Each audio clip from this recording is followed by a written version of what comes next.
কাল শুরু হচ্ছে বিশ্ব ইজতেমা। জোবায়ের ও সাতপন্থীদের বিরোধ, সংঘর্ষ আর প্রাণহানির পর এবারের আয়োজন হতে যাচ্ছে 3 পর্বে, মোট 9 দিনে। প্রথম 2 পর্ব করবেন জোবায়েরপন্থী আর শেষ পর্বের আয়োজক সাতপন্থীরা।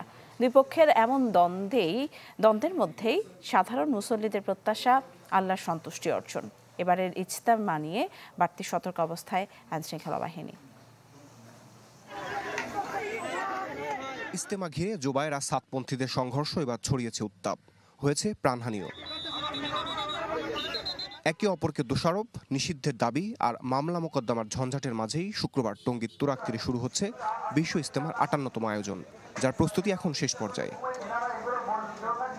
প্রথম পর্বে 41 জেলার সাথে ঢাকার একটি অংশ, দ্বিতীয় পর্বে 22 জেলার সাথে ঢাকার অন্য অংশ নিয়ে ইজতেমার আয়োজন করছে জোবায়েরপন্থীরা। আর শেষ পর্বে সারা দেশে সাথীদের নিয়ে ইজতেমা করবেন সাতপন্থীরা। তবে সাধারণ মুসল্লিদের প্রত্যাশা শুধুই মহান আল্লাহর সন্তুষ্টি অর্জন। আখেরাতের জন্য কিছু করতে হবে, দুনিয়া নিয়ে যদি আমরা ব্যস্ত থাকি তাহলে তো হবে না। এসেছে সবারই একটাই উদ্দেশ্য, যে আল্লাহকে রাজি খুশি করা, অন্য কোনো উদ্দেশ্যে তারা আসেনি। আমরা যেহেতু আল্লাহকে রাজি খুশি করার জন্য আসছি, সবাইকে আল্লাহকেই মানবো, তা বাইরে আর দুপক্ষ করার দরকার নেই, দুইটা সিরিজের দরকার নেই। মুসলমান এক জাতি। ধোকাপার ভিতরে রয়েছে যে কেমরে গেলে কিনা মার খাই, কিনা নদীতে পড়িয়ে মরা লাগে। এই ভয়তে ভয়তে মানুষ এবছর কেমন কি হবে এটা সঠিক তোমাকে বলা যায় না। এতে একটা পক্ষ হলে সবচেয়ে ভালো হয় আর কি, তাহলে আর কোনো ভেদাভেদ তৈরি হবে না। ইজতেমা আয়োজন ঘিরে পক্ষে বিপক্ষের বহু বাদানুবাদ আর অভিযোগের মাঝেই আইনশৃঙ্খলা বাহিনীর প্রত্যাশা, শান্তির বার্তায় এক হবেন তাবলিগের মুরব্বীরা। আমাদেরকে একটা শর্ত দেওয়া হয় যে আমরা এইবারই শেষ ইজতেমা করব আর পরবর্তীতে ইজতেমা করব না।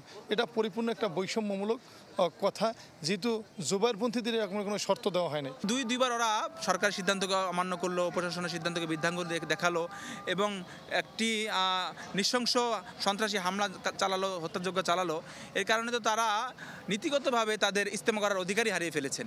এখনই আমরা ওইসব উজর আপত্তি তুলে এই আপাতত দুই পক্ষ যে একমত হয়েছেন এটা আমরা একটু সুন্দর করে করি।